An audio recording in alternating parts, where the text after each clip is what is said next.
Perkenalkan, saya Muhammad Lukman Al-Hakim, NIM 250200022, mahasiswa Pascasarjana Manajemen Rekayasa Konstruksi ITB. Pada video ini saya akan memaparkan hasil studi literatur saya yang berjudul Laspender System, Implementasi, Kritik, dan Integrasi dengan BIM. Proyek konstruksi seringkali dipenuhi oleh berbagai gangguan seperti delay dan variabilitas yang menyebabkan penurunan produktivitas konstruksi. Oleh karena itu dibutuhkan cara untuk mengurangi pengaruh gangguan ini, salah satunya dengan meningkatkan perencanaan dan penjadwalan. LPS adalah salah satu metode yang banyak dipakai untuk meningkatkan kualitas perencanaan dan penjadwalan proyek. LPS merupakan suatu sistem yang selalu diperbarui dan dikembangkan, dan selain dalam pengaplikasiannya, LPS banyak diintegrasikan dengan sistem dan metode lain. Oleh karena itu, perlu dilakukan kajian terkait implementasi LPS, kritik dan masukan terhadap LPS, dan integrasi LPS dengan sistem dan metode lain. LPS merupakan suatu sistem yang disusun berdasarkan prinsip Lean Construction yang bertujuan untuk membuat perencanaan dan penjadwalan atau schedule menjadi seandal mungkin. Tingkat keandalan penjadwalan ini diukur melalui persen plan complete atau PPC.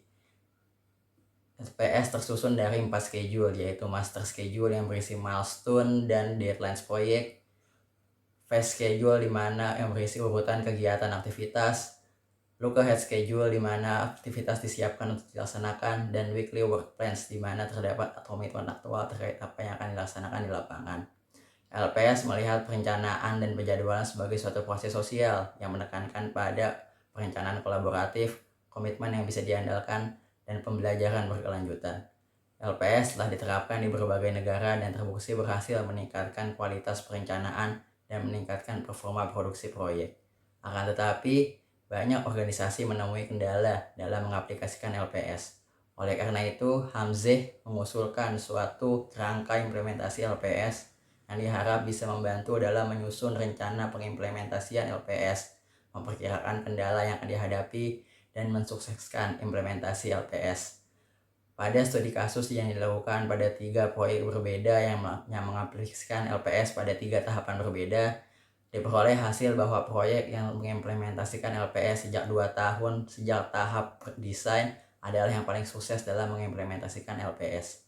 Hal ini menunjukkan bahwa implementasi LPS membutuhkan waktu dan dukungan dari seluruh stakeholder termasuk owner.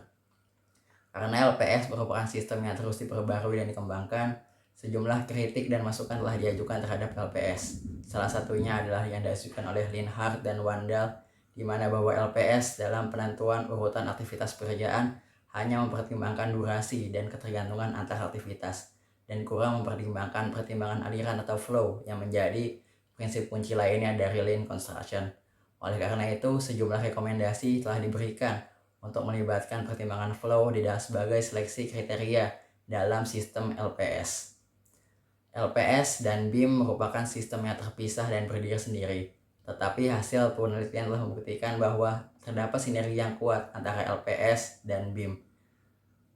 Sachs menunjukkan suatu hasil penelitian bahwa terdapat setidaknya 56 poin sinergi antara LPS dan BIM.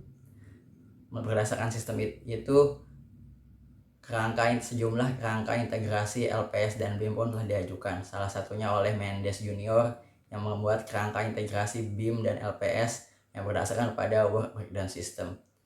Studi kasus terhadap 2 proyek gedung hunian di Brasil yang dilakukan oleh Garrido berdasarkan prinsip kerangka integrasi tersebut menunjukkan bahwa integrasi LPS dan BIM telah membantu sistem manajemen dalam menerapkan sejumlah prinsip Lean Construction dalam pelaksanaannya, seperti mengurangi